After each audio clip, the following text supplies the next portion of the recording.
The Corbeau Seat Belt Harness bar is a great addition to any 2015 to 2014 coupe if you're looking to properly add a 3, 4, or 5-point harness in your S197 without getting a full-on roll cage. Now this is a great choice for anyone doing any autocross, straight line, or even just daily driving looking for that race-inspired look while carving corners.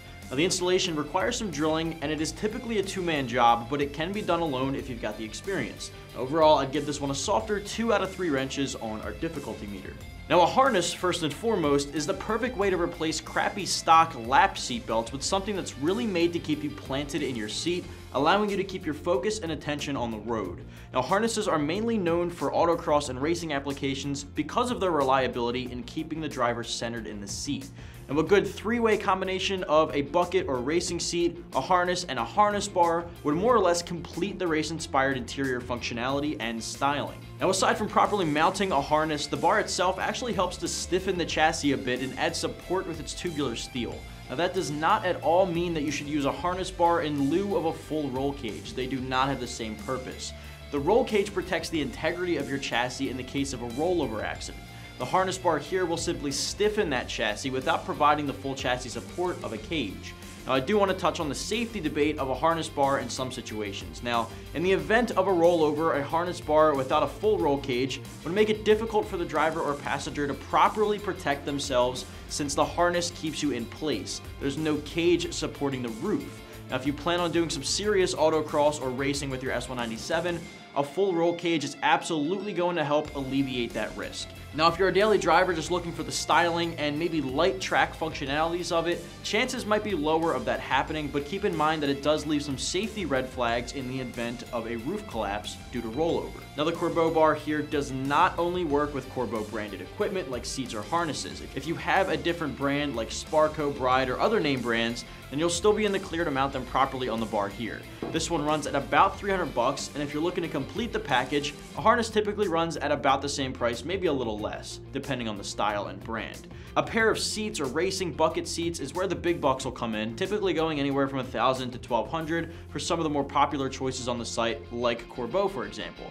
Lastly, I do want to point out that you do not need all three in order for this to work. You can grab the harness bar without the seats, and the seats are obviously made for this application, but the cutout harness slots in the backs of them really give you the support to use all three together. Again, not necessary. You can totally pick up a harness and a harness bar to work in harmony together with your stock seats. That works as well. The installation for the bar does require some drilling into the floor to properly secure it and mount it, but overall it's not the hardest job in the world. Some guys do say it's better to have a friend there to tackle it with, since the trickiest part is getting the supporting rods on correctly.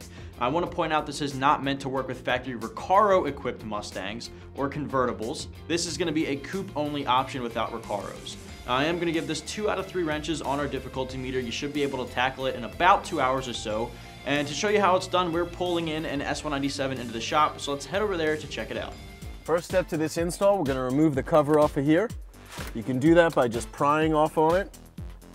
Next, we're going to use a 14mm to remove this bolt.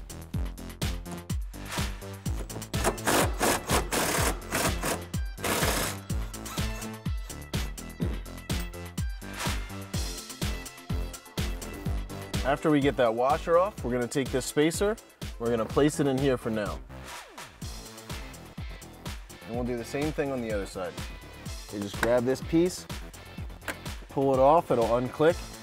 We'll use our 14mm, remove this bolt.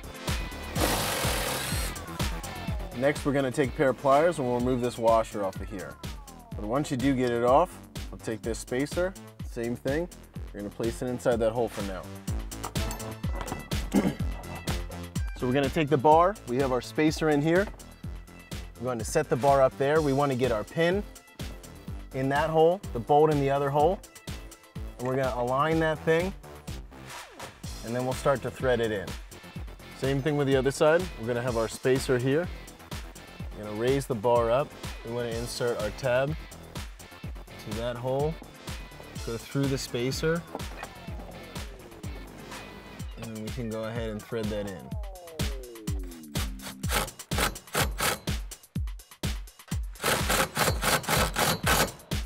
Once you've got the bar in and bolts are in both sides, we're going to go ahead and tighten this up.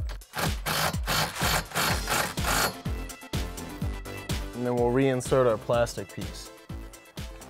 We'll just click that back on. We'll do the same thing on the other side. We'll go ahead and tighten this one up using our 14. And we'll pop the cap back on. Next step, we're gonna remove this cover. You can do that by prying up on it. We're gonna use a T50 Torx to remove this bolt.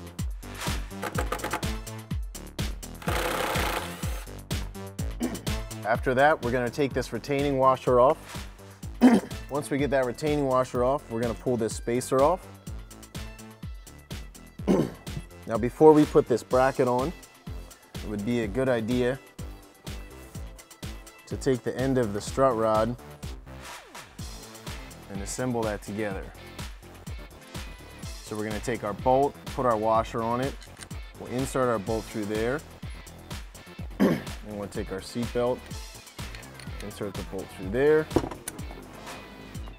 and we'll go ahead and bolt that back in place. Take our T50 Torx, we'll tighten that bolt up slightly. Now we're gonna connect the top of the strut rod to the harness bar. So same thing for the top, we're gonna take a bolt and a washer. We'll go ahead and attach that to the harness bar. And you can also loosen these jam nuts and you can adjust this bar, which will adjust this plate down here. Once you have that set, we can go ahead, use a 17 millimeter, tighten that up. Then we'll take our T50 Torx, we'll tighten this the rest of the way up. And then we'll pop this cover back on.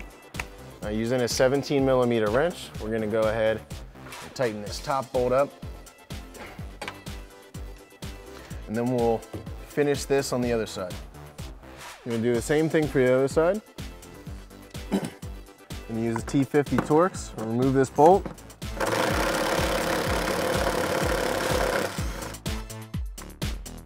Same thing, we're gonna need to remove this retaining washer.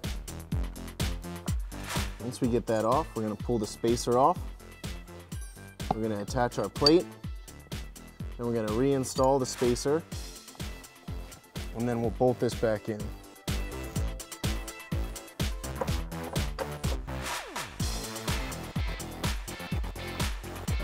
Once we get that off, we're gonna pull the spacer off. We're gonna attach our plate. Then we're gonna reinstall the spacer. And then we'll bolt this back in. Once we have that in, we'll go ahead, take our bolt and our washer. We're gonna screw that into the bracket. Use our 17 millimeter. We'll go ahead, tighten that up. So we'll take our bolt, our washer. We'll go ahead, get this bolt started up here. Take our 17 millimeter wrench. We'll go ahead and tighten that up. And once we have that in, we'll take our T50 Torx and we'll go ahead and tighten this the rest of the way.